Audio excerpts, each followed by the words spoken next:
Bueno, yo soy el doctor De Rosa, de la División de Nefrología del Hospital de Clínicas de Buenos Aires, y vamos a ver insuficiencia renal aguda.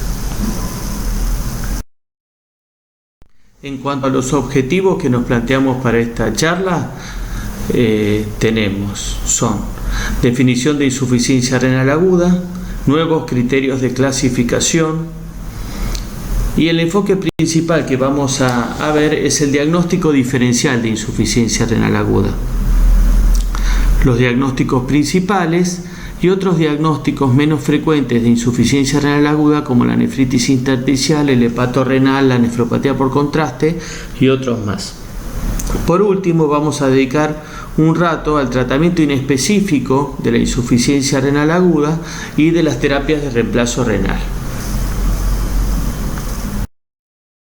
Hace unos años, cuando nosotros éramos residentes de nefrología, definíamos la insuficiencia renal aguda como la reducción del filtrado glomerular en un 50%, medido por el clearance de creatinina, o lo que es lo mismo, la duplicación de la creatinina plasmática, que se desarrollaba en horas o días, teniendo en cuenta que 60% de los pacientes cursaban con oliguria. Y en ese momento, una de las preguntas más importantes que nos hacíamos era si esto se trataba de una insuficiencia renal aguda o de una insuficiencia renal crónica, como si fueran dos entidades separadas. La insuficiencia renal crónica cursa con riñones de tamaño disminuido, hiperecogénicos y con falta de diferenciación córtico-medular, con anemia y con nicturia. Ya en las formas muy avanzadas, los pacientes pueden referir dolores óseos significativos vinculados a osteodistrofia renal o a neuropatía periférica. Terminando entonces esta introducción, esta publicación de New England de 2014, donde un poco sintetiza esto que estuvimos hablando, ¿sí? En los últimos años, anteriormente nosotros veíamos estas dos enfermedades como dos cuadros diferentes, o un paciente era agudo o crónico, y lo que se vio en los últimos años por estudios epidemiológicos, que es la evolución de la misma enfermedad, ¿sí? No son dos entidades separadas, sino que están interconectadas, porque la enfermedad renal crónica es un factor de riesgo para injuria renal aguda, y la injuria renal aguda es un factor de riesgo, quizá el principal, para el desarrollo de enfermedad renal crónica. En cuanto a la evolución en los últimos años del diagnóstico, vemos que los nefrólogos no evolucionamos mucho en cuanto a mejorar test diagnósticos. Fíjense que por los 60 la creatinina plasmática era la medición más utilizada para determinar la insuficiencia renal y no se modificó en el tiempo, inclusive en la actualidad. Mientras que los cardiólogos, para un evento coronario agudo, ¿sí?, primero utilizaron la LDH, después la CK y la mioglobina, después la CKMB, después la troponina, ahora la troponina ultrasensible. O sea que fueron evolucionando test diagnósticos más sensibles y más precoces. ¿Qué nos falta a los nefrólogos? Esa troponina renal, lo llamamos nosotros, que nos haga el diagnóstico más precoz. Y bueno, debido a los pobres resultados que tuvimos los nefrólogos en mejorar la sobrevida de los pacientes con insuficiencia renal aguda o con injuria renal aguda, como también se lo puede llamar, es que allá por el 2004 un grupo de nefrólogos y de intensivistas y de nefrointensivistas iniciaron el grupo de manejo para tratar de tener nuevas definiciones y poder prospectivamente los estudios hacerlos utilizando un lenguaje común, definiciones en común. Así que por eso se iniciaron los criterios AKI y Rifle. Criterios AKI y Rifle, o Akin y Rifle, que utilizan nuevamente la creatinina como valor como determinación para definir la injuria renal aguda en estadios de riesgo, injuria y falla, los rifles, o estadios 1, 2 y 3, el AKIN, y el volumen urinario. Algunos conceptos vinculados a insuficiencia renal aguda que vamos a ver son, primero, que en ausencia de un valor basal de creatinina, o sea, ese paciente que ya ingresa con un valor alto al hospital, hay que utilizar el valor correspondiente a un CLIRES de 75 con la fórmula de MDRD o de CKD-EPI, considerando el valor de límite normal para esa persona, que habitualmente utiliza sexo y edad como variables. Otro concepto que les quiero transmitir es el de donante post-trasplante. Cuando uno evalúa a un donante o a un paciente que le han hecho una nefrectomía por un traumatismo o por una imagen tumoral, si el paciente previamente tenía creatinina normal y no tiene ninguna enfermedad renal, la creatinina post ablación a los 3 meses o post nefrectomía por otra causa, la creatinina sigue siendo normal. Entonces, el concepto que yo les quiero transmitir es que esa persona perdió la mitad de la masa renal en un procedimiento agudo y quirúrgico y su creatinina no aumentó significativamente. Quizás su basal era 0,8 y subió a 1 o 1,1, o era 0,9 y subió a 1,1. Entonces, lo seguimos considerando normal con la mitad de la masa renal que tenía previamente. Así que la creatinina es un marcador tardío de daño renal. Después, el otro punto es el ajuste por sobrehidratación. Habitualmente estos pacientes se los hidrata generosamente en las guardias para estimular que el paciente orine, y muchas veces esa creatinina se diluye, entonces hay que ajustarla hacia la baja. Lo mismo que el ajuste por amputaciones o por baja masa muscular.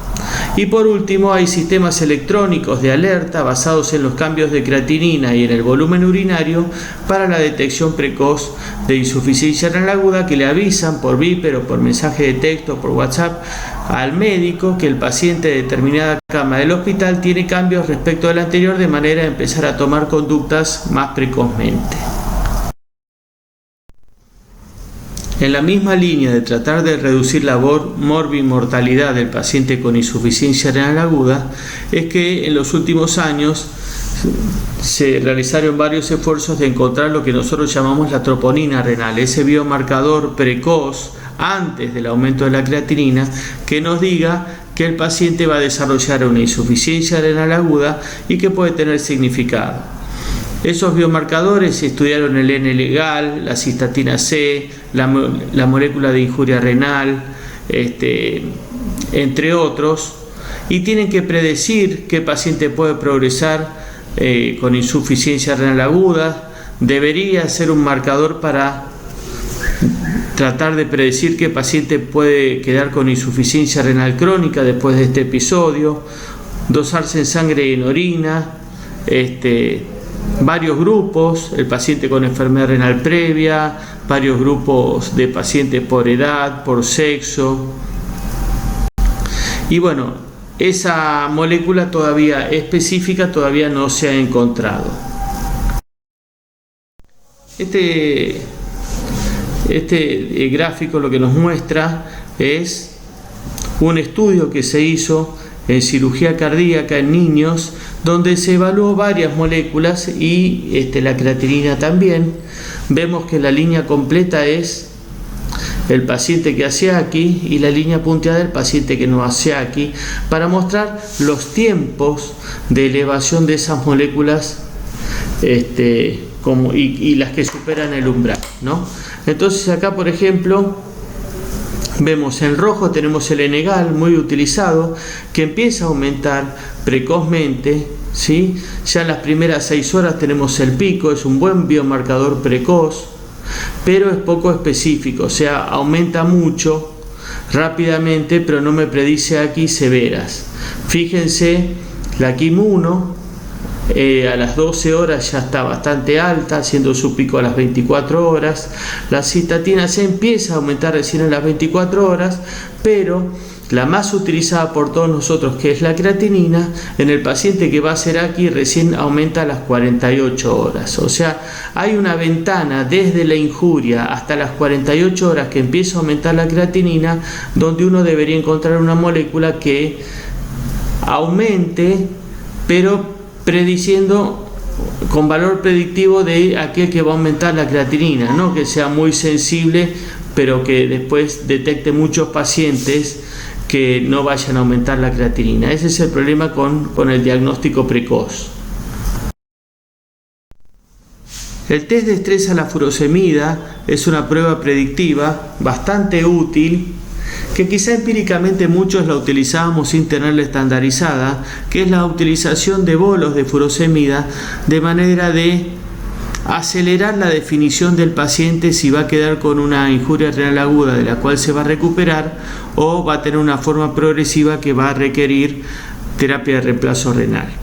Se estandarizó ese test y dice que es así, es 1 miligramo por kilo, 1,5 miligramos por kilo de furosemida. Más o menos para alguien de 70 kilos se trata de 5 ampollas de furosemida que se dan en bolo lento en pacientes con creatinina menos de 3 y que han estado con oliguria de 6 a 12 horas, pero que tenemos que estar seguros que no están prerrenales, o sea, clínicamente tienen que tener aumento del LEC. La respuesta positiva es orinar más de 200 en las 2 horas siguientes, 200 mililitros, mientras que una respuesta de mal pronóstico es orinar menos de 200 mililitros en las siguientes 2 horas. Es un test bastante útil para definir durante el día la evolución del paciente que quizá tengamos que instrumentar con terapia de reemplazo renal en el día siguiente.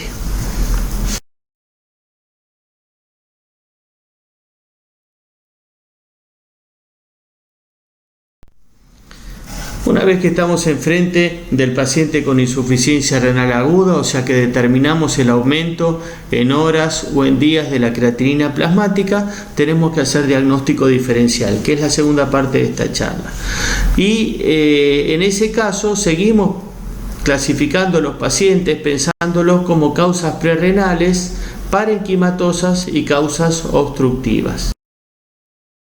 Con respecto a la epidemiología, sabemos que 1/3 de las insuficiencias renal agudas son posquirúrgicas y de ese grupo el 34% es cardíaca, cirugía cardíaca, 25% ortopédica y 20% cirugía abdominal, que en general se trata de cirugías abdominales de urgencia.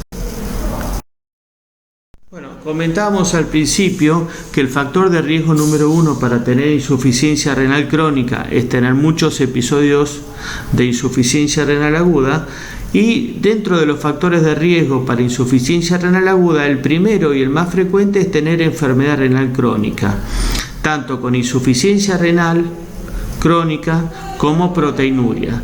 También se ve como factor de riesgo para insuficiencia renal aguda la obesidad, que la causa de la insuficiencia renal sea vinculada a sepsis y a shock séptico, el uso de inhibidores de la enzima convertidora previo al episodio agrava el cuadro, el retraso de inicio de antibióticos, que el paciente necesite transfusiones y hemoderivados, no la necesidad en sí, sino las transfusiones y los hemoderivados como factor para potenciar la injuria renal aguda, y otros factores de riesgo previos en pacientes sin insuficiencia renal crónica, como ser hipertenso, el contraste iodado, los AINES, fosfodón, la edad, el sexo masculino. Bueno, habíamos comentado que uno tiene que clasificar la insuficiencia renal aguda en 3 grupos: prerrenal, parenquimatosa y obstructiva.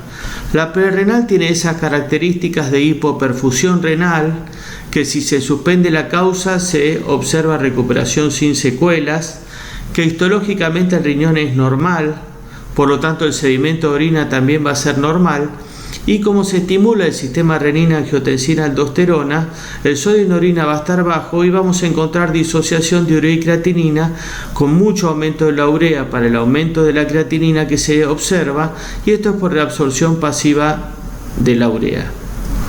Hay 5 mecanismos de formas prerrenales, no solamente el deshidratado, que es el primero, donde hay una hipovolemia efectiva, sino también se comporta como prerrenal el paciente que tiene bajo volumen minuto cardíaco, o el paciente con sepsis o shock anafiláctico que tienen vasodilatación sistémica, o los pacientes que, estando sépticos o por algún fármaco, tienen vasoconstricción de la arteriola aferente, y también produce como mecanismo de prerrenal la vasodilatación de la arteriola eferente, como se ve en el uso de inhibidores de la ECA o bloqueantes AT2, porque el bloquear el sistema renina-angiotensina-aldosterona produce vasodilatación eferente. Estos 5 mecanismos que acabamos de describir lo que producen es una baja presión hidrostática en el capilar glomerular, y como el driver, el mecanismo mayor de estímulo para filtrar desde el capilar al espacio de Bowman es la presión hidrostática en el capilar, cuando cae la presión hidrostática cae el filtrado glomerular, y así se produce la ira prerrenal. En cuanto a la insuficiencia renal aguda parenquimatosa, se pueden afectar algunas de las 3 estructuras histológicas principales del parénquima renal. Y estos son los glomérulos, produciendo glomerulonefritis, que en el caso de las formas agudas se llaman glomerulonefritis de rápida progresión, y clínicamente se caracterizan por proteinuria glomerular, hematuria dismórfica y cilindros hemáticos, que algunos pacientes tienen elementos clínicos o serológicos de enfermedad sistémica. Las otras estructuras que se pueden afectar primero son los túbulos, por la necrosis tubular aguda isquémica, que es la prolongación en el tiempo de las formas prerrenales, o la necrosis tubular aguda tóxica. Y clínicamente el paciente presenta a nivel renal proteinuria, células tubulares y cilindros oscuros.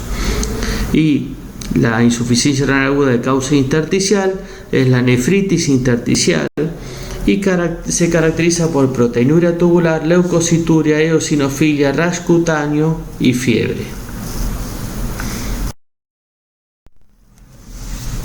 Bueno, lo que vemos aquí es el diagnóstico diferencial principal de la ira parenquimatosa. Después los invito a que hagan varios clics para ver el agrandamiento de las fotos.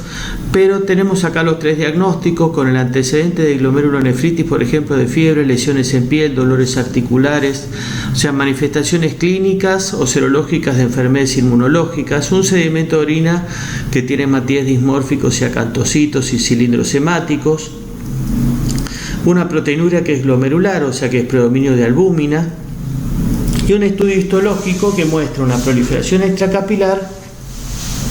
Y la inmunofluorescencia va a definir qué tipo de glomerulonefritis con semilunas es. Si es por inmunocomplejo, como se ve en el lupus o en las crioglobulinas; si es patrón lineal, como se ve en la enfermedad de Goodpaster; o si es pausa inmune, o sea, no hay depósitos, como se ve en las vasculitis ANCA. La nefritis intersticial tiene como antecedente principal el uso de antibióticos, antiinflamatorios u otros fármacos. La orina no muestra muchos elementos, algunos leucocitos aislados. La proteinuria es tubular, pérdida de proteínas de bajo peso molecular. Si le hicieran un estudio de peso molecular en las proteínas urinarias, y la biopsia, si se hace, lo que muestra es glomérulos normales, túbulos levemente dilatados, pero un intersticio con infiltrado linfoplasmocitario. La necrosis tubular aguda, la forma más frecuente, se asocia a isquemia persistente o a tóxicos. El sedimento urinario con sus típicos cilindros oscuros, células tubulares también se pueden ver, y cilindro de células tubulares. La proteinuria es tubular, esto es proteínas de bajo peso molecular, menos de 50 kilodalton, y si se hace la biopsia por alguna indicación, que en general no se hace biopsia ante sospecha de necrosis tubular aguda, muestra cilindros grandes, proteicos, túbulos muy dilatados y pérdida del epitelio intratubular. La glomerulonefritis de rápida progresión, como hablábamos recién, se caracteriza por proteinuria glomerular, que es básicamente albúmina, hematuria dismórfica, cilindros hemáticos, acantocitos, elementos clínicos y serológicos de enfermedad sistémica, la PBR que muestra una proliferación extracapilar difusa y el tratamiento es con inmunosupresores con diferentes esquemas. En general es la asociación de corticoides y algún otro inmunosupresor vinculado al hallazgo de la biopsia, al estadio histológico de la biopsia y a la enfermedad que la produce. Esa es la elección del segundo inmunosupresor y el tiempo de tratamiento. Siguiendo con el diagnóstico diferencial, la otra entidad que tenemos que tener en cuenta es la nefritis intersticial aguda. La nefritis intersticial aguda comprende un grupo heterogéneo de enfermedades no relacionadas que afectan principalmente el sector túbulo intersticial. Secundariamente puede afectar los túbulos, internamente los túbulos, y en principio con indemnidad de los glomérulos y de los vasos intrarrenales. 10 a 15% de los pacientes con injuria renal aguda tienen nefritis intersticial y se trata de una reacción de hipersensibilidad tipo 4 con infiltrado linfocitario, linfoplasmocitario y también se puede ver ocasionales eosinófilos en el intersticio. En cuanto a las causas, lo más frecuente es vinculada a drogas, antibióticos, antiinflamatorios, diuréticos, bloqueantes de la bomba de protones. Se podría decir que casi todos los fármacos han sido asociados o están descritos de producir nefritis intersticial. Los que mencionamos son los más frecuentes. También se puede ver en enfermedades infecciosas, en enfermedades virales infecciosas como el hantavirus o algunas otras enfermedades bacterianas. También se puede ver en enfermedades autoinmunes como el lupus o la sarcoidosis, en enfermedades hematológicas, los linfomas sobre todo.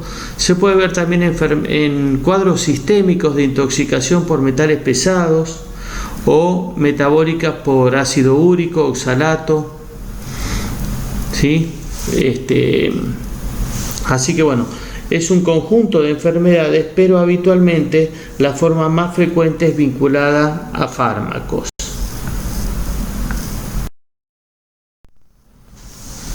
En cuanto a las manifestaciones clínicas y de laboratorio que encontramos, siempre se describe la fiebre, el rash cutáneo y la eosinofilia como manifestaciones más frecuentes.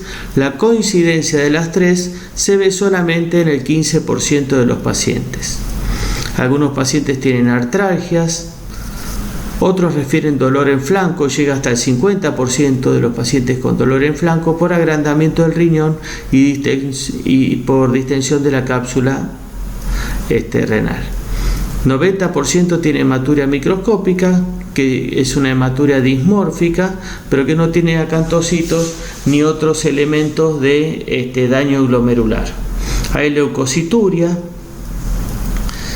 Y también se puede utilizar la técnica de Hansel para ver la presencia de eosinófilos, aunque la técnica de Hansel tiene una baja sensibilidad y la presencia de eosinófilos es poco específico.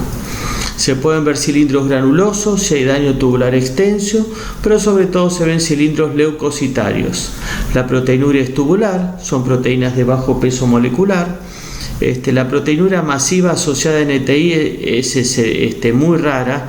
Se han descrito casos de nefritis intersticial asociada a cambios mínimos y en ese caso sí puede haber proteinuria glomerular.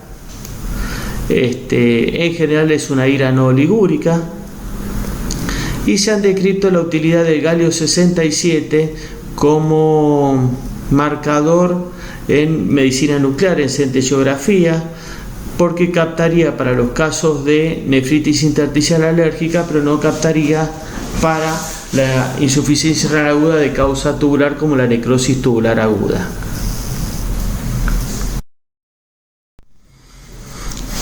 ¿Cuándo hacer PBR? Bueno, este es un punto de discusión bastante frecuente. En general, cuando no se cumplen todos los criterios de diagnóstico de nefritis intersticial, previo a iniciar un tratamiento inmunosupresor o cuando la evolución no es satisfactoria. Respecto a la eosinofiluria, que es un estudio que muchas veces se menciona en las salas de clínica médica o en las terapias intensivas para el diagnóstico de nefritis intersticial, el test común que se hace en los laboratorios, que a veces es un Papa Nicolau, es muy poco sensible. Nosotros hemos intentado la tinción de Hansel, que es la más recomendada. También nos dio bajo porcentaje de pacientes, solamente 3 de 11 en una pequeña serie de 11 pacientes, solamente 3 tenían sedimento de orina con eosinófilos marcados, haciendo la tinción de Hansel en pacientes comprobados por biopsia renal que tenían NTI, nuestro del Garrahan y de alguna clínica privada de capital. Lo hemos hecho y nos dio solamente en 3 pacientes. Aún así, en lo que da positivo también es poco específico, porque se puede ver en la esteroembolia, en la cistitis alérgica, prostatitis, rechazo de trasplante. Así que no es un estudio recomendado para hacer para el diagnóstico, confirmar el diagnóstico de nefritis intersticial. Y esto es lo que vemos en la biopsia de pacientes con nefritis intersticial aguda. En el caso de la izquierda es una paciente con una nefritis intersticial muy severa, donde se puede ver un glomérulo casi en el centro de la imagen, indemne, con su espacio urinario normal, pero no podemos reconocer otras estructuras. Los túbulos están casi por completamente destruidos. A la derecha ven la imagen de lo que es un sector túbulo intersticial normal. Fíjense, los túbulos nosotros los llamamos back to back, que es espalda con espalda, casi no se ve intersticio, y las luces tubulares están libres. Bueno, esa es una imagen de un riñón normal. Fíjense cómo se ve la imagen en una paciente que estaba cursando una nefritis intersticial aguda severa, pérdida completa de la arquitectura normal. En cuanto al tratamiento de la nefritis intersticial, lo principal, es la suspensión del fármaco que uno cree está involucrado en el cuadro. Muchas veces la polifarmacia hace difícil la identificación, pero bueno, eso es lo que está recomendado, la suspensión del fármaco que uno cree que está involucrado. El uso de corticoides durante 30 días, empezando por 40 miligramos, terminando con 20 miligramos de prednisona bioral. También se han ensayado pulsos para los casos más severos confirmados por biopsia, pulsos de metilprednisolona y luego corticoide bioral, y para las formas recidivantes micofenolato o algún otro inmunosupresor. La realidad es que el tratamiento es con corticoides durante un mes, dosis intermedias, y lo que se recomienda es comenzarlo lo antes posible, porque se vio que la recuperación es significativa si se comienza antes de las primeras 3 semanas. El otro diagnóstico diferencial a tener en cuenta en pacientes con AKI es el síndrome hepatorrenal. Allá por los años 90 se juntaron un conjunto de hepatólogos encabezados por el doctor Vicente Arroyo para establecer criterios diagnósticos y de tratamiento del síndrome hepatorrenal. Fíjense, de manera simpática lo llamaron Club Internacional de la Ascitis, a ese grupo de hepatólogos y gastroenterólogos que empezaron a tratar el síndrome hepatorrenal. Y lo definieron como una condición clínica que ocurre en pacientes hospitalizados con hepatopatía crónica, insuficiencia hepática avanzada e hipertensión portal, caracterizada por disfunción renal con vasoconstricción renal que lleva a la caída del filtrado.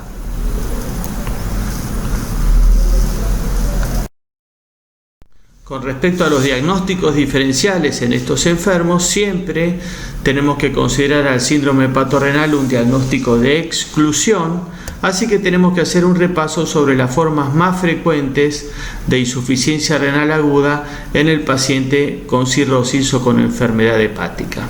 Y en ello tenemos que pensar primero en la necrosis tubular aguda, ya sea por infección, por toxicidad por fármacos, contraste o por depresión de volumen.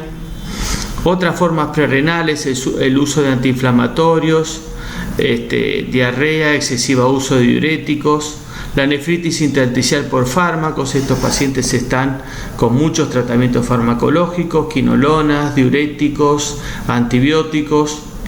Y por último, el paciente con cirrosis puede tener una glomerulopatía vinculada a la enfermedad hepática crónica, que en general son las IgA, los patrones membrano-proliferativos, la membranosa asociada al virus B, la crioglobulinemia asociada al virus de hepatitis C. Bueno, son todas causas de daño renal que hay que pensar antes de considerar un enfermo con un hepatorrenal. Con respecto a la fisiopatología del síndrome hepatorrenal, tenemos que es una insuficiencia renal aguda prerrenal. Los factores que producen hipoperfusión son vasodilatación sistémica, esplácnica, significativa, mediada por óxido nitroso, aumento del índice cardíaco como mecanismo compensador y caída de la resistencia sistémica, y vasoconstricción de la renal mediada por el sistema renina-angiotensina-aldosterona. Esta es una foto antigua, pero que no pierde relevancia, donde se puede ver la perfusión renal en un paciente con un síndrome hepatorrenal severo previo y post trasplante hepático, o sea, el trasplante hepático corrigiendo la alteración que motivaba la insuficiencia renal y el síndrome hepatorrenal.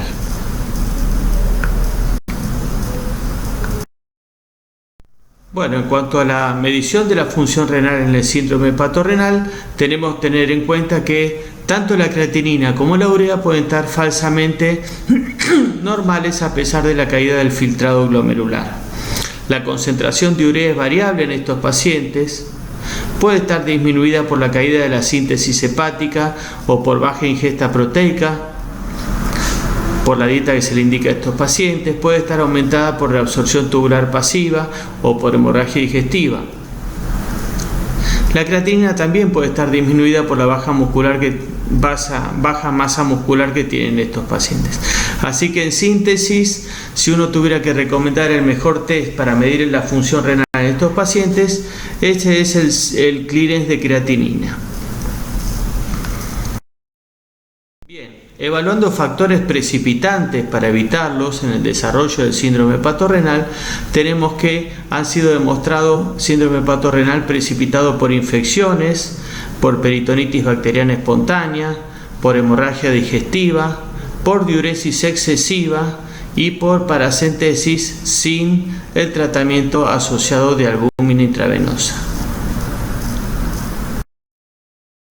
Podemos describir dos formas clínicas de presentación del síndrome hepatorrenal, una forma tipo 1, más agresiva y aguda, que se desarrolla en días o un par de semanas, con cirrosis y con ascitis significativa, pacientes que tienen leve insuficiencia hepática, con un clearance de creatinina menor a 20 mililitros minuto y una creatinina plasmática mayor a 2.5, con elementos clínicos de insuficiencia hepática como la ictericia, el aliento hepático y la encefalopatía. Y un tipo 2, subagudo, con disminución del filtrado moderado, estable, con ascitis refractaria, que se va desarrollando muy lentamente en el tiempo, inclusive puede llevar varias semanas o meses. Bueno, cuando consideramos elementos diagnósticos, dijimos antes que el síndrome hepatorrenal era una entidad la cual había que excluir otros diagnósticos. Bueno, un poco estos criterios diagnósticos tienden a excluir otros diagnósticos también. Entonces, pacientes con cirrosis o enfermedad hepática con insuficiencia hepática e hipertensión portal, la creatinina más de 1.5 y en aumento, La ecografía tiene que ser normal para descartar otros cuadros, por ejemplo los obstructivos. Ausencia de infección o nefrotóxicos. Sodio en orina bajo como signo de la estimulación del sistema renina-angiotensina-aldosterona y que es una forma prerrenal. Ausencia de respuesta con expansión con 1,5 litros de fisiológico y con suspensión de los diuréticos. Y por supuesto sedimento de orina normal. Con todos estos elementos uno descarta esos diagnósticos que teníamos en el diagnóstico diferencial, ¿no? La glomerulonefritis, la necrosis tubular aguda, la nefritis intersticial alérgica, los cuadros obstructivos, otras formas prerrenales, la deshidratación por el uso de diuréticos, etc. En cuanto al tratamiento, se basa en 2 o 3 mecanismos de tratamiento. Uno es el de la vasoconstricción. Hay que contrarrestar esa vasodilatación sistémica y esplácnica significativa. El otro son los TIPS, que son shunts entre la porta y la suprahepática, de manera de bajar la hipertensión portal y cortar con el mecanismo hemodinámico que lo potencia, combinación de TIPS y vasoconstrictores. Y por último, el tercer tipo de tratamiento, hasta que estos tratamientos específicos son efectivos, se puede utilizar la terapia de reemplazo renal y como último el trasplante hepático en aquellos casos que sea viable pensar en que el trasplante hepático, que el paciente es candidato para trasplante hepático.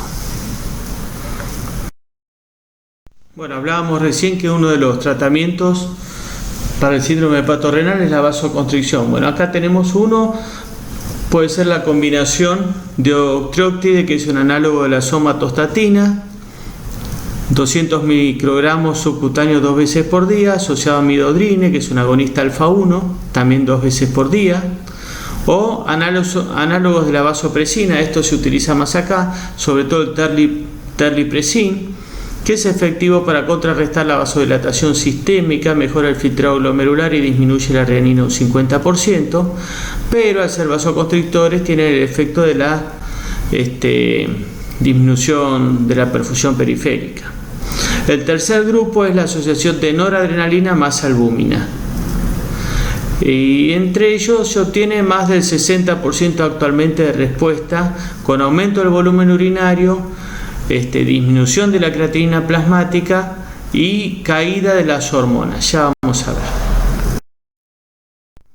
Este es un estudio piloto muy interesante donde se comparó el terlipresin más albúmina versus norepinefrina más albúmina, noradrenalina más albúmina. Eran 10 y 12 pacientes en cada grupo respectivamente y se evaluó el tipo de hepatorrenal, 75-80% eran tipo 1, la tasa de respuesta 70 y 83%, el filtrado al final del estudio 43 y 48 mililitros por minuto, la media duración de tratamiento 5 y 6 días, el seguimiento 19 y 39 días, la recurrencia 29% y 60%, sobrevida 70 y 66%, compatible con la respuesta terapéutica, pero el costo en euros muy diferente, con la noradrenalina más albúmina mucho más económica que el terlipresin más albúmina, y fue la única variable que dio P significativa al final del estudio. Los pacientes fueron tratados hasta que la creatinina fue menor a 1.5 y la mortalidad de los que no respondieron fue del 100%. Bueno, entonces las modalidades terapéuticas más utilizadas acá, con la terlipresin 1 miligramo intravenoso cada 4 horas. Si la creatinina plasmática no ha disminuido más del 25% del basal, aumentar la dosis hasta 2 miligramos cada 4 horas. La noradrenalina, infusión 0,1 microgramos kilo minuto intravenoso. Si la presión arterial media no aumenta más de 10 milímetros de mercurio, aumentar la dosis 0,05 microgramos cada 4 horas hasta una dosis máxima de 0,7 microgramos kilo minuto. La albúmina se debe asociar a noradrenalina o terlipresin, administrar albúmina con el objetivo de mantener una PVC central, una presión venosa central, perdón, entre 10 y 15 centímetros de agua con una dosis máxima de 100 gramos por día.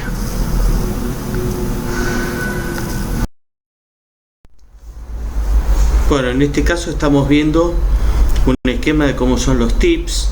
Son unos shunts que comunican la porta y la suprahepática derecha, ¿sí? Lo que se hace es canalizar la yugular externa. Esto se hace en hemodinamia por un procedimiento bajo control en laboratorio de hemodinamia. Se ingresa con un catéter, se llega a la suprahepática derecha y se inserta una línea de alambre que comunica con la porta. Una vez que está comunicado, se coloca este tipo de conducto que permite establecer un contacto entre la porta y la suprahepática derecha, con lo cual se consigue bajar la presión en la porta y se restaura la hemodinamia normal. A favor, tiene que al recuperar la hemodinamia normal se mejoran los parámetros vinculados a la hipoperfusión renal, al aumento del volumen minuto cardíaco y a la secreción de hormonas del sistema renina, angiotensina, aldosterona. En contra, es que al puentear el hígado lo que hacemos es promover con más posibilidad la encefalopatía hepática. Bueno, en este pequeño estudio piloto lo que se ve es un grupo de pacientes en el día 0 y en el día 30, cómo desciende la creatinina plasmática con el TIPS. Es un propio individuo control. El volumen urinario de 250 sube a 1 litro en promedio. El filtrado sube de 9 a 27. La TAM se mantiene.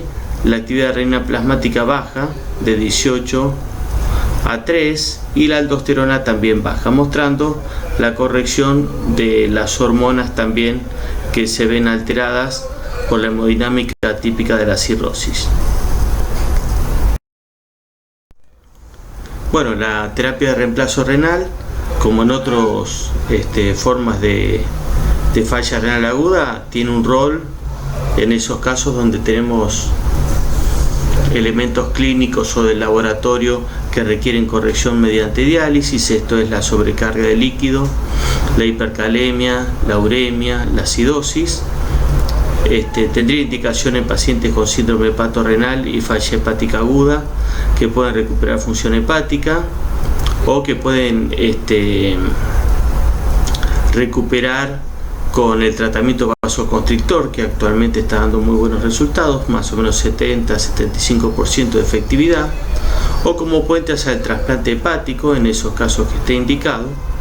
Y dentro de las técnicas se puede utilizar técnicas continuas o técnicas intermitentes, como los pacientes con cirrosis y síndrome hepatorrenal tienen hipertensión endocraniana. Las técnicas continuas podrían tener un rol superior por el hecho que tienen menos incidencia de ese aumento y descenso brusco de la urea que se ven en las técnicas intermitentes. Bueno, lo que vamos a ver ahora en los próximos slides son algunos aspectos de la nefropatía aguda por contraste iodado. Bueno, siguiendo entonces con esta serie de diagnósticos diferenciales, la nefropatía aguda por contraste iodado o inducida por contraste se denomina la alteración de la función renal que ocurre 3 días después de la administración intravascular de contraste iodado, en ausencia de otra etiología alternativa.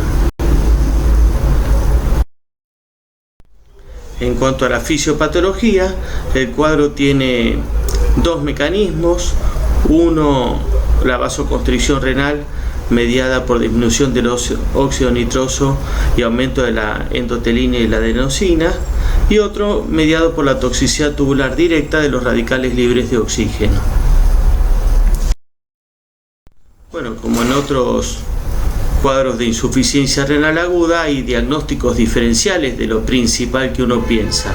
En este caso, para la nefropatía inducida por contraste, los diagnósticos diferenciales son el de enfermedad arterioembólica, que también se ven en los procedimientos intraarteriales, en la necrosis tubular aguda de otro origen, en la nefritis intersticial alérgica por fármacos, o que además el enfermo tenga una glomerulonefritis progresiva simultáneamente. Bien, con respecto a maniobras de prevención de la nefropatía inducida por contraste, tenemos que destacar algunas que son muy básicas, pero que hay que tener en cuenta de entrada. Primero, utilizar ecografía, resonancia nuclear magnética, tomografía sin contraste siempre que se pueda, antes de indicar los estudios habituales con contraste iodado. Después, disminuir la dosis de contraste, en el caso que se pueda hacer. Muchas veces se puede reducir los procedimientos estándar en cuanto a todo lo que se estudia. Por ejemplo, en un cateterismo coronario quizá no es necesario hacerle ventriculograma y con eso ahorramos un poco de contraste, y usar contraste hiposmolar, ¿no? Sabemos que esto está vinculado a la diferencia de osmolaridad plasmática y la osmolaridad de contraste. Segundo, evitar la deshidratación y los antiinflamatorios. Tercero, ya lo demostró Solomon y lo publicó en New England en 1994, lo mejor y actualmente utilizado es la expansión preestudio con solución salina. En ese momento la descripción fue con solución medio normal, pero en este momento ya está demostrado con la solución salina 1 mililitro por kilo por hora durante 12 horas antes y después del procedimiento, da más o menos 1 litro de fisiológico 12 horas antes y 12 horas después.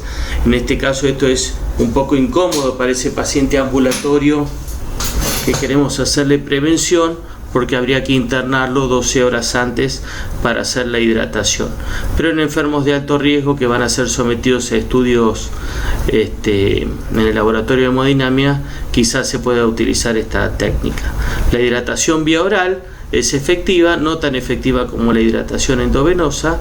La hidratación y liberación de la sal de la dieta se ha estudiado en algunos reportes no tan bien controlados como el estudio de Solomon, y resultó mejor que no tomar ninguna conducta. La N-acetilcisteína, la primera descripción publicada en New England en el 2000, con buenos resultados inicialmente, posteriormente con algún tipo de discusión de su efectividad. La realidad es que los estudios no son concluyentes, y dado el bajo costo y la baja o la ausente toxicidad, está dentro de nuestro protocolo de prevención tanto la expansión como el uso de la N-acetilcisteína. Lo que utilizamos es los comprimidos de 600 miligramos de efervescentes, y le indicamos un comprimido cada 12 horas disuelto en medio vaso de agua el día anterior, el día del procedimiento y el día posterior. O sea, en total el paciente recibe 6 comprimidos de N-acetilcisteína, 2 por día, uno cada 12 horas, el día anterior, el día del procedimiento y el día posterior. El bicarbonato de sodio, también descrito ya en 2004, es efectivo. No se sabe si por efecto sobre los radicales libres de toxicidad tubular o por la expansión con sodio del bicarbonato, pero también podría ser efectivo. Tanto las estatinas como la teofilina y otros fármacos fueron testeados, los resultados son discutidos.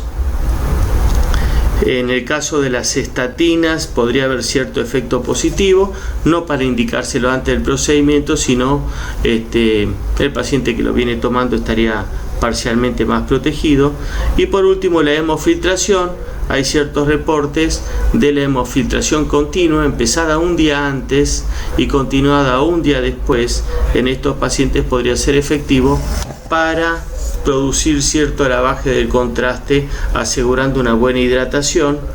La verdad que podría ser efectivo, pero no es tan cómodo para poner en práctica con los pacientes, porque implicaría colocarle un catéter de hemodiálisis y tenerlo internado más de un día antes y más de un día después, con lo que significa en costos y en probabilidad de complicaciones, tanto de la vía central de catéter como de infecciones. Habíamos dicho que la enfermedad ateroembólica era uno de los diagnósticos diferenciales de la nefropatía inducida por contraste. Por este cuadro se puede ver días a semanas después de la intervención vascular, endovascular. Se caracteriza por embolias periféricas, hipertensión arterial, livido reticular y fiebre, eosinofilia, descenso del complemento y aumento de la LDH. El diagnóstico de enfermedad ateroembólica se basa en el antecedente del procedimiento, en el aumento de la creatinina y de la urea y de demostrar la ateroembolia en el cuerpo del paciente. Bueno, en este caso se ven las lesiones en los dedos, en las terminales vasculares de los dedos. Vemos en el fondo de ojo una placa de ateroma impactada en uno de los vasos retinianos, y en la foto de abajo vemos un vaso renal que posiblemente sea una arcuata por el tamaño, con la capa muscular muy engrosada, con una reacción tipo catáfila de cebolla, y los cristales y las placas de ateroma impactadas y tapando ese vaso. Periférico a esa lesión es importante la descripción que se ve acá: un infiltrado linfoplasmocitario compatible como si fuera una nefritis intersticial. En cuanto al tratamiento de la enfermedad ateroembólica, la recomendación es no anticoagular, porque hay formas de ateroembolia espontánea en pacientes anticoagulados. No reintervenir, porque si esto es posterior a un cateterismo, estamos removiendo más placas de ateroma. El uso de estatinas en dosis altas, atorvastatina 80, rosuvastatina 40. El uso de inhibidores de la enzima convertidora de angiotensina o bloqueantes AT2 es discutido. Lo mismo que los corticoides. Los corticoides parecerían tener un beneficio en ese infiltrado linfoplasmocitario perivascular que se forma severo, como vimos en la biopsia. Por último, el descenso rápido del colesterol también se ha intentado con lipidoféresis y con los nuevos fármacos que son inhibidores de la PKS9, que es la enzima que acorta la vida media de los receptores del LDL, con lo cual se obtienen descensos muy bruscos de colesterol y podrían tener un efecto positivo. Bien, siguiendo con los diagnósticos diferenciales del paciente con injuria renal aguda, tenemos que pensar también esos casos de obstrucción intratubular intrarrenal, ¿sí? Los cuadros obstructivos pueden ser extrarrenales y son de resorte más urológico, y las obstrucciones intrarrenales intratubulares por varios mecanismos. Las obstrucciones intratubulares intrarrenales pueden ser por proteínas, en el caso de las cadenas livianas, por ejemplo, la nefropatía del mieloma, o por cristales de ácido úrico, cristales de oxalato de calcio o por cristales de precipitación de medicamentos.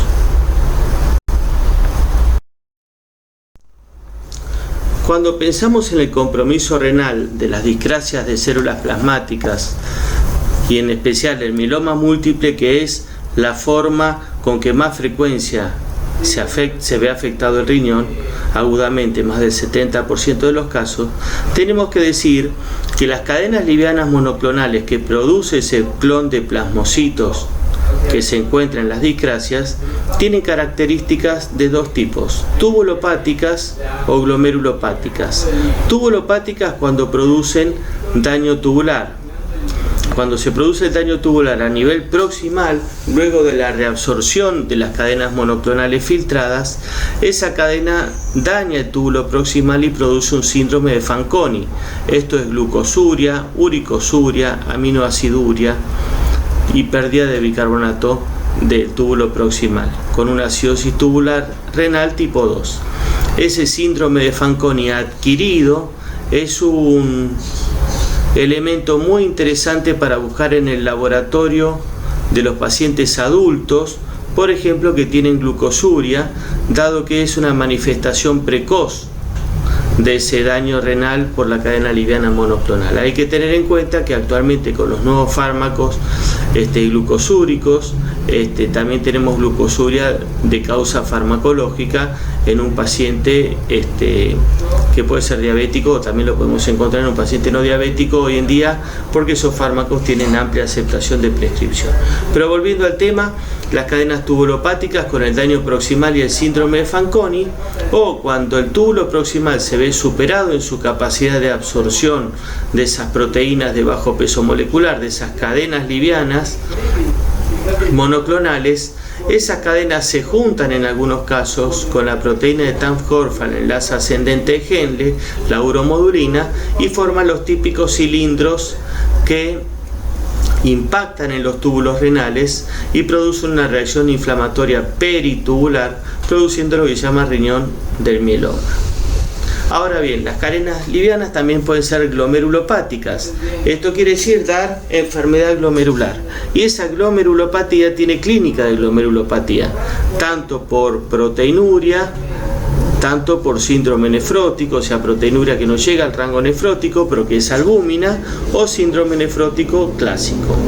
Las cadenas glomerulopáticas pueden ser lambda, que habitualmente es más amiloidogénica, 8 o 9 pacientes de cada 10 con amiloidosis ALT tienen una cadena lambda, o se puede producir una nefropatía por depósitos de cadenas livianas monoclonales, que en general es una cadena kappa. Y en ese caso se ve un patrón nodular o un patrón membrano proliferativo por la cadena liviana. Los pacientes con discrasia de células plasmáticas también pueden tener otras alteraciones, las vamos a ver en esta charla, pero están más vinculadas a la enfermedad oncológica. Esto es la hipercalcemia, porque producen lesiones líticas a nivel óseo, y la nefropatía por ácido úrico, por la rápida expansión de células y lisis de células pre o post quimioterapia. Cuando uno tiene un paciente con sospecha de una discrasia de células plasmáticas, esto comienza en el proteinograma plasmático, que es la primera imagen que vemos, la superior, la que dice SPEP en sus siglas en inglés, donde se observa en a nivel de las gamma globulinas, que es la última de las columnas, una banda de condensación de gamma globulina, que no debería ser así, debería ser un aumento homogéneo de las gamma globulinas, pero sin un sector más marcado. En el proteinograma plasmático, les recuerdo, la primera banda gruesa e intensa es la albúmina, después tenemos la alfa 1, la alfa 2, las dos betas, la beta 1 y la beta 2, y por último las gamma globulinas, que son una banda ancha y poco intensa. En este caso lo que vemos es una banda muy intensa, entonces decimos que hay un componente monoclonal que corre en el sector de las gamma. A esto hay que hacer una inmunofijación, ¿sí? Que es una detección del tipo de inmunoglobulina, y lo que estamos viendo acá, en este caso, cuando se le hace el antisuero anti-IgG, IgA, IgM, da un arco de precipitación en la IgG, y lo mismo cuando se le hace anti-kappa y anti-lambda, lo que vemos es un arco de precipitación kappa. Entonces, si uno tuviera este paciente, tuviéramos que describir su proteinograma plasmático y sus estudios específicos, vamos a decir que lo que tiene es un componente monoclonal IgG kappa. Bueno, esto es lo típico que vemos, ¿sí? Una imagen de microscopía óptica con cilindros intratubulares fragmentados que son típicos del riñón del mieloma. Estos cilindros están compuestos por la uromodulina o Tamm-Horfman, secreta enlace ascendente de Henle, combinados con la cadena monoclonal. En cuanto al tratamiento del riñón del mieloma, es muy importante la corrección del volumen del líquido extracelular, la expansión con fisiológico, estimular la diuresis con solución fisiológica. Recién ahí Luego de la expansión significativa se puede utilizar diuréticos si el paciente tiene un volumen urinario bajo, porque en realidad los diuréticos son contraproducentes, los diuréticos de asa son contraproducentes en este caso. La hipercalcemia hay que tratarla con pamidronato. Hay que recordar que el pamidronato hay que reducir la dosis, no más de 60 miligramos en el caso de los pacientes con falla renal. La hiperuricemia se puede tratar con allopurinol inicialmente como prevención, o en los casos que esté demostrada toxicidad renal también por ácido úrico y lisis tumoral, la rasburicasa, que es un medicamento que estimula el pasaje de ácido úrico a la allantoína. Y lo principal del tratamiento del riñón del mieloma es disminuir la concentración de cadenas livianas libres, que en este caso lo recomendado hoy en día es con quimioterapia, la combinación de corticoides, ciclofosfamida y bortezomib es muy efectiva para lograr la disminución del clon de plasmocitos y por ende la síntesis de las cadenas livianas libres. En una época también indicábamos plasmaféresis de manera de removerlo más rápido, pero actualmente y lo mismo la diálisis de alto cutoff con filtros de poros, digamos, muy significativos de manera de remover también las cadenas livianas, pero ambas técnicas invasivas han quedado relegadas para los pacientes porque la quimioterapia actualmente es muy efectiva.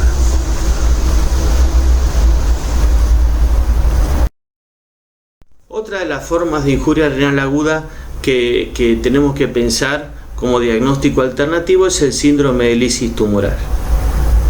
El síndrome de lisis tumoral se produce post-quimioterapia en los grandes tumores sólidos, en neoplasias hematológicas como los linfomas, espontáneamente, y también espontáneamente en las leucemias con gran destrucción celular. El diagnóstico se basa en una tríada que es la hiperuricemia, digamos la lesión por lisis tumoral, la lesión renal por lisis tumoral. Síndrome de lisis tumoral además se caracteriza por LDH aumentada, hipercalemia, hiperfosfatemia, hipocalcemia. Pero en el caso del daño renal, como los pacientes con injuria renal aguda tienen hiperuricemia, uno para diagnosticar si esa hiperuricemia es la causa de la injuria renal aguda o la consecuencia, le busca estos tres elementos. Uno es la presencia de hiperuricemia, realmente son hiperuricemias arriba de 12 y muy significativas. Un sedimento de orina con cristales de ácido úrico como se ven en este caso, un depósito significativo. Esto se produce también porque el pH en la orina es ácido y precipita más el ácido úrico, y una uricosuria creatininuria mayor a 1.1 en vez de la uricosuria creatininuria normal, que es hasta 0,7 miligramos por miligramo de creatinina. Bueno, en este caso la relación pasa a más de 1.1. En ese caso se está excretando más ácido úrico que creatinina, y es otro elemento para pensar en daño renal por el ácido úrico. Bueno, en cuanto al metabolismo del ácido úrico, ustedes saben que a partir de las purinas tenemos las hiposantinas. La santina oxidasa transforma las santinas en ácido úrico. Esto es lo inhibido, estos dos pasos, hiposantinas en santinas y santinas en ácido úrico, por el allopurinol. Y la rasburicasa lo que hace es estimular el paso de ácido úrico a la allantoína, donde la allantoína es una molécula mucho más sensible, más soluble, y que se elimina con la diuresis con mucha más facilidad. Bueno, otro diagnóstico que uno puede encontrar en pacientes con elevación aguda de la creatinina es el infarto renal. El infarto renal es un diagnóstico para pensar en pacientes con dolor lumbar, luego de haber descartado las 2 o 3 causas principales, que son el cólico renal, la pielonefritis y la nefritis intersticial alérgica. Entonces, como decíamos recién, el infarto renal es una causa infrecuente de insuficiencia renal aguda. Se caracteriza por un dolor súbito, lumbar, asociado a náuseas y desasosiego, como se ve mucho en los eventos isquémicos, torácicos o abdominales. Se ven pacientes con fibrilación auricular, enfermedad arterial o trombofilia. Hay que descartar, como decía recién, la pielonefritis, la litiasis y la nefritis intersticial alérgica, que también produce agrandamiento de la cápsula renal y dolor. Por supuesto que los dolores son muy diferentes, tanto de la pielonefritis, la clínica con su fiebre, sus escalofríos y su típica puño-percusión, y el cólico renal con el dolor cólico, ¿sí?, de intensidad muy importante. Estos diagnósticos se excluyen con el sedimento de orina, con el hemograma y por supuesto la litiasis con la tomografía renal sin contraste. El infarto renal también cursa con hipertensión por la isquemia, LDH elevada y ausencia de hematuria. Yo pongo acá, pero en realidad la hematuria se ve más o menos en 40% de los pacientes, nada más. Este es el corte coronal, una tomografía con contraste de una paciente tiempo después de haber hecho una lesión isquémica que se diagnosticó en ese momento por un centellograma. Tengamos en cuenta que un paciente con injuria renal aguda uno no le indica contraste iodado, ya lo vamos a ver, pero en este caso se ve el riñón derecho con un tercio medio, ya con una lesión isquémica permanente, por supuesto, donde se ve la cicatriz, un infarto en cuña, posiblemente afectándose. La arteria renal tiene 3 ramas, superior, media e inferior. Evidentemente se trató de un infarto de la arteria renal media del riñón derecho.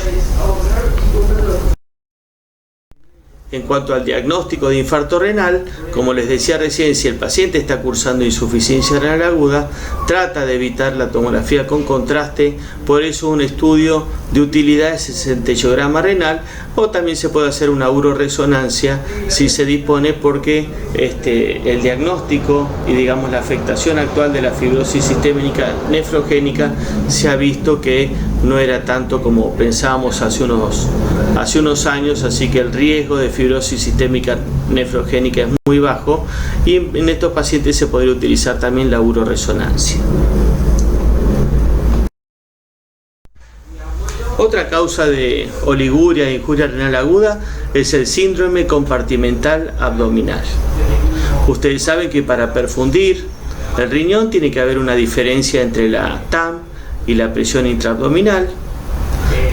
Si esa diferencia entre la TAM y la PIA cae a menos de 60, empieza a disminuir la perfusión renal, aumenta la presión venosa renal, cae el filtrado y cae la diuresis.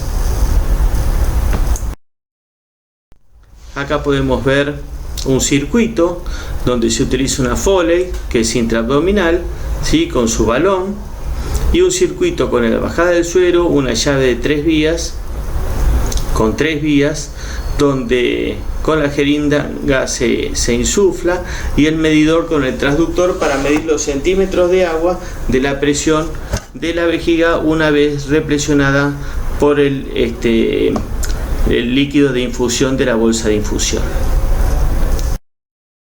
¿Cuándo hay que pensar en síndrome compartimental abdominal?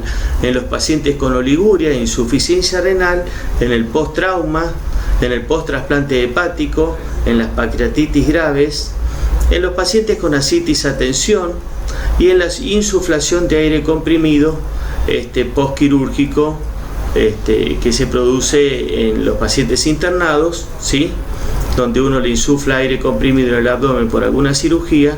Muchas veces queda una presión aumentada y disminuye el volumen urinario.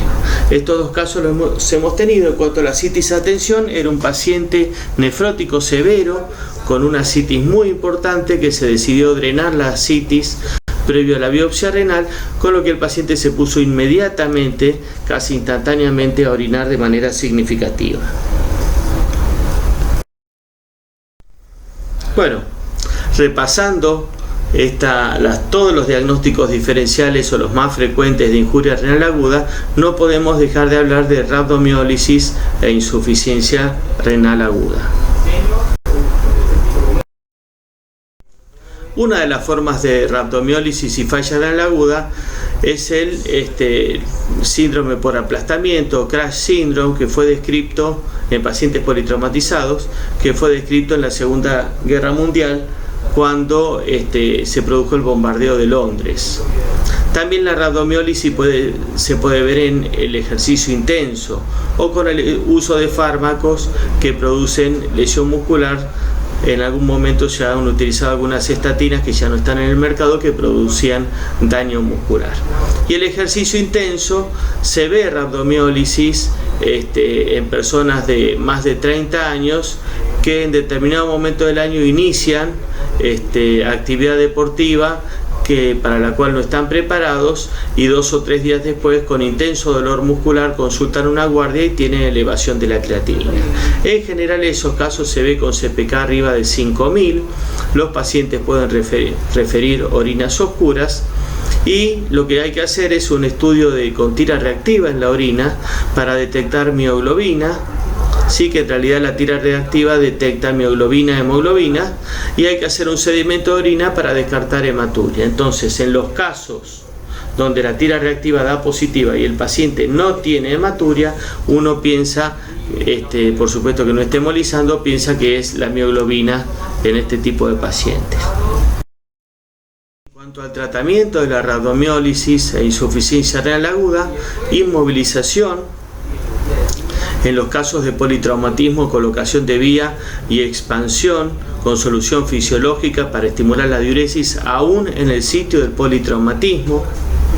Y es discutido el uso del bicarbonato para alcalinizar la orina porque precipita los depósitos de fosfato de calcio. Así que esta tercera maniobra, que es el uso de bicarbonato intravenoso, es muy discutido. Se lo reserva para casos donde el pH es muy ácido y se pueden dar un miliequivalente kilo de bicarbonato en goteo y testear si la orina se hace alcalina, pero no más allá de 6,5 o 7 porque puede precipitar el fósforo. Pero lo que sí hay que asegurarse es una diuresis significativa con expansión. Otra causa de injuria renal aguda es la nefropatía por sucrosa. La sucrosa es un estabilizante que se utiliza en la infusión, viene con la ampolla de gamma-globulina hiperinmune, que se utiliza bastante sobre todo en los pacientes oncológicos o en los pacientes inmunosuprimidos. Bueno, siguiendo con nefropatía por sucrosa, es una falla renal aguda en pacientes que reciben IVIG.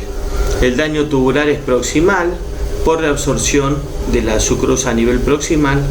Los pacientes en general tienen que tener o tenían factores de riesgo para enfermedad renal previa, así que lo que correspondería hacer es en pacientes con factores de riesgo para daño renal agudo y hay que pasar IVIG, uno debería consultar en farmacia que no le pasen la IVIG con sucrosa y sí hay una forma con sorbitol que podría ser efectiva y no tóxica. Por último, vamos a abordar la necrosis tubular aguda clásica. Acá podemos ver una foto donde se ven túbulos dilatados con material proteico intratubular, aplanamiento de los epitelios, inclusive en algunos se ve la membrana basal denudada porque las células tubulares fueron desprendidas.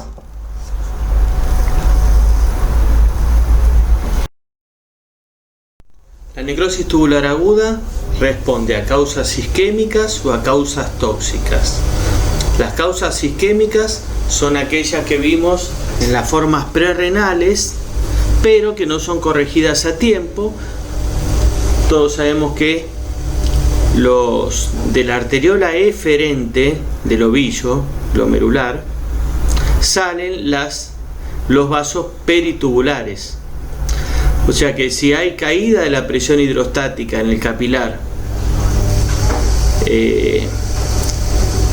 y por eso se forma una forma prerrenal, si esa caída de la presión hidrostática se traduce hacia adelante en el capilar peritubular, se va a producir una necrosis del epitelio tubular.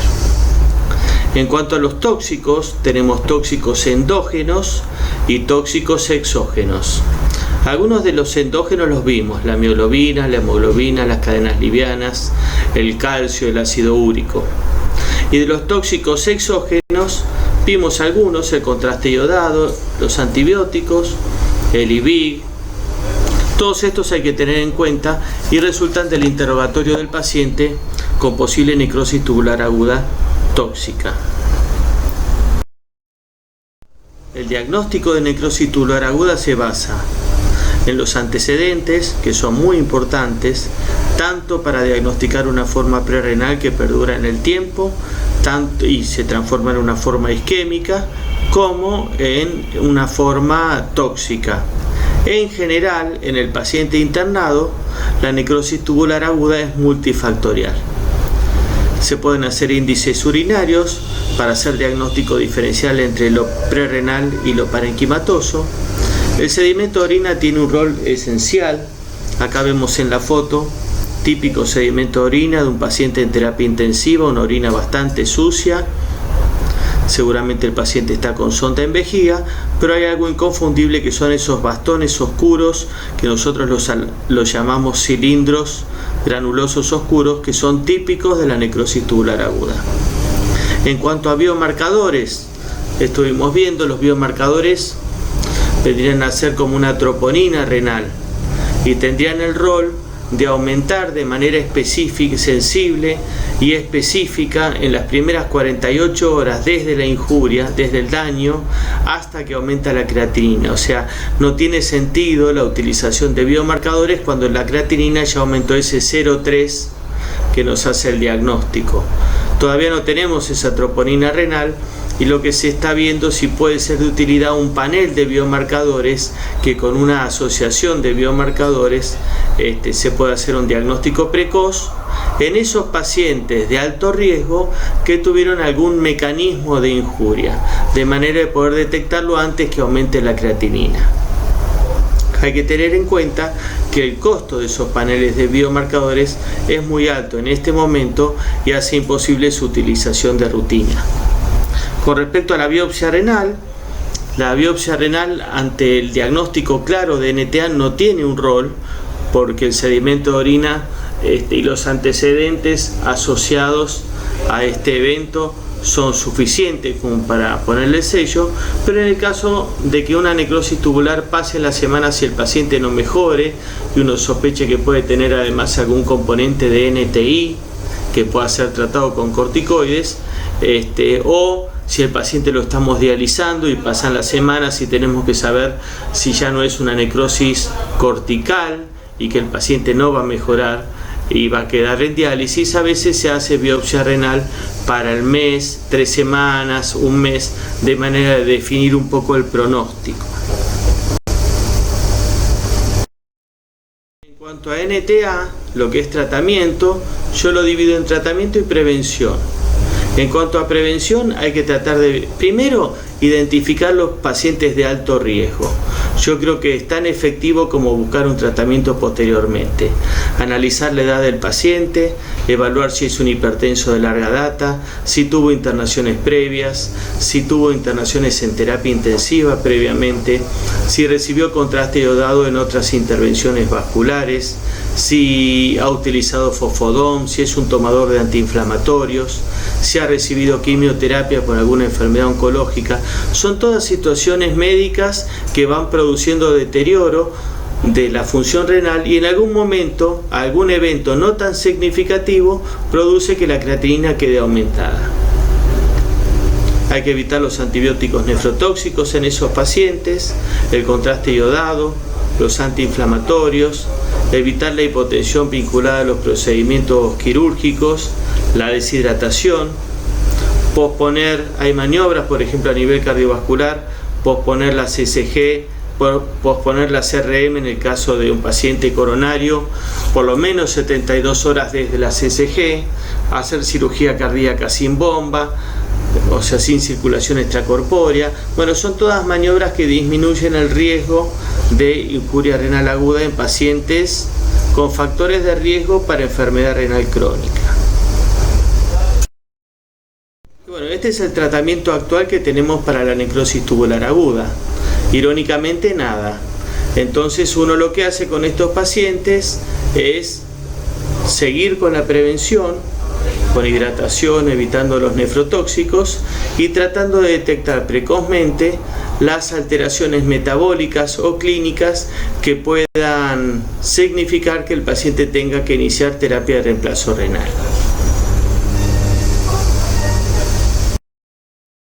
Bueno, un capítulo aparte es la insuficiencia renal aguda en la paciente embarazada. La incidencia de AKI en el embarazo ha disminuido, en parte por el descenso de la tasa de aborto séptico en algunos países del mundo y el mejor cuidado de la embarazada en general. En estas pacientes con injuria renal aguda, la ecografía, el sedimento de orina por nefrología y otros exámenes de laboratorio como la proteinuria, hepatograma, LDH, ácido úrico, frotis de sangre periférica son esenciales para el diagnóstico diferencial de AKI en el embarazo. Y bueno, en cuanto a la IRA en el embarazo o AKI en el embarazo, hay que pensar que en las primeras 12 semanas el aborto séptico y la hiperemesis gravídica, la preeclampsia, el HELP y el hígado agudo graso del embarazo después de la semana 20, el desprendimiento de placenta después de la semana 26. La sepsis se podría decir que en cualquier momento del embarazo, y las microangiopatías trombóticas desde la semana 12 hasta la 44, o sea, hasta un mes después en el puerperio, la paciente puede tener una microangiopatía trombótica, lo que es el síndrome urémico hemolítico del embarazo. Entonces, para recordar, es muy importante los antecedentes de enfermedad actual, la ecografía de mucha utilidad para el diagnóstico diferencial entre IRA e IRC y para los casos obstructivos, el sedimento de orina para definir correctamente la forma clínica de presentación, tanto en ETA, tanto glomerulonefritis y también en la nefritis intersticial alérgica. En los jóvenes, el frotis de sangre periférica para el diagnóstico de las microangiopatías trombóticas y la CPK para el diagnóstico de la rhabdomiólisis, y en adultos el proteinograma plasmático buscando ese componente monoclonal que haga pensar en una discrasia de células plasmáticas, y el centellograma renal o en la resonancia nuclear para el infarto agudo de riñón. Con respecto al tratamiento inespecífico de la insuficiencia renal aguda, tenemos varios aspectos. Uno es la sobrecarga de volumen. Para la sobrecarga de volumen están indicados utilizar diuréticos.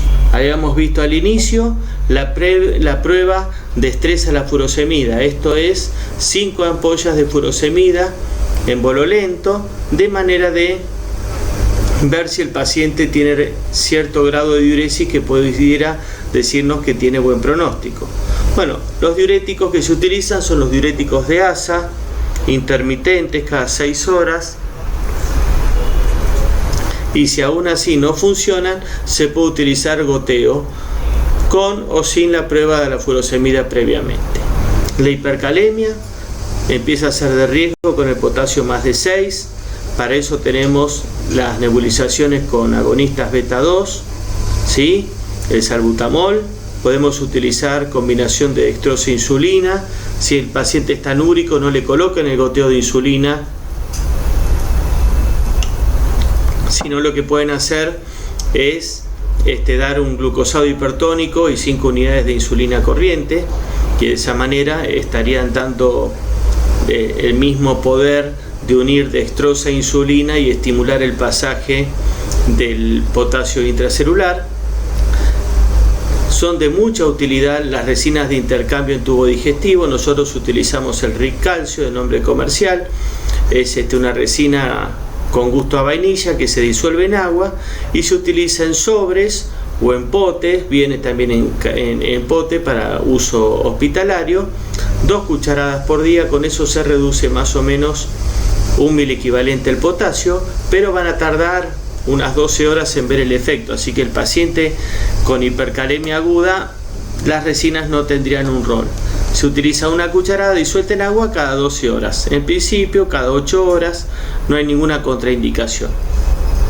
Y por último, en los casos que estas maniobras no invasivas no funcionen, lo que nos queda es hacer diálisis. La acidosis metabólica es una de las complicaciones por retención de ácidos fijos. La insuficiencia renal produce una acidosis metabólica con anión GAP aumentado, porque los ácidos fijos son neutralizados con el bicarbonato plasmático, de manera que el bicarbonato plasmático desciende cuando se lo dosa en sangre. ¿Cuándo está indicada la reposición? Cuando el bicarbonato es menor de 10, se puede utilizar bicarbonato endovenoso, y si no, hay que hacer diálisis. Las otras indicaciones de tratamiento son la uremia, esto es manifestaciones neurológicas, frote pericárdico, encefalopatía, sangrado.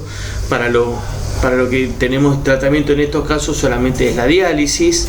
El paciente que está en anuria persistente a pesar del goteo de diuréticos, la diálisis. Y a veces se utiliza diálisis para eliminar del cuerpo también alcoholes, pigmentos, drogas, en conjunto con la alcalinización de la orina en los pacientes que todavía tengan función renal residual, y si no, hay que hacer diálisis para eliminarlos del cuerpo. En cuanto a las técnicas de reemplazo renal, esto es diálisis, se clasifican en intermitentes y continuas. Intermitentes pueden ser diarias, trisemanales o una técnica híbrida que se llama SLED, que es una técnica de varias horas en el día. Mientras que la continua tiene momento de inicio pero no tiene un momento final, y tenemos la hemofiltración con la técnica de convección, la hemodiafiltración con diálisis y la hemodiálisis continua, que es como una SLED pero no se desconecta nunca la máquina. La realidad es que hay muchos trabajos para evaluar cuál es más eficaz, en qué pacientes, cuándo comenzarlo y qué dosis de diálisis. No hay evidencia contundente excepto en el paciente con inestabilidad hemodinámica. No hay discusión que el paciente con inestabilidad hemodinámica necesita una técnica continua o a lo sumo un SLED, que es una técnica de muy buena tolerancia intermitente, diurna, que se puede hacer en la mayoría de los centros hospitalarios, que la hace el personal de nefrología, pero que el paciente en determinado momento se desconecta. Son diálisis de 6-8 horas cuando el paciente tiene una inestabilidad hemodinámica muy significativa. Si no, se puede hacer intermitente diaria, son 3 horas por día, o si ya el paciente queda hemodinámicamente estable y pasa a la sala, se puede hacer la trisemanal. Bueno, una pregunta recurrente de las salas de clínica médica de terapia es ¿por qué tenemos bajos resultados en el descenso de la urea?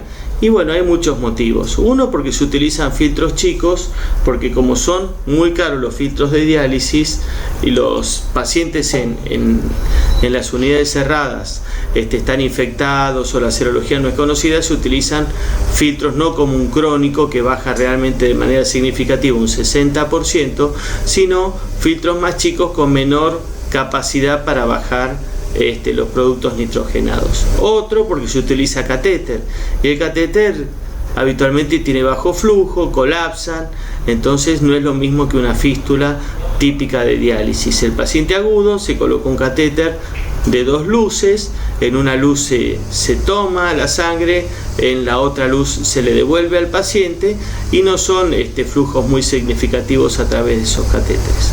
Lo otro es que muchas veces, ante la gran demanda de diálisis en pacientes críticos, se hacen tratamientos más cortos para poder dializar a todos los pacientes.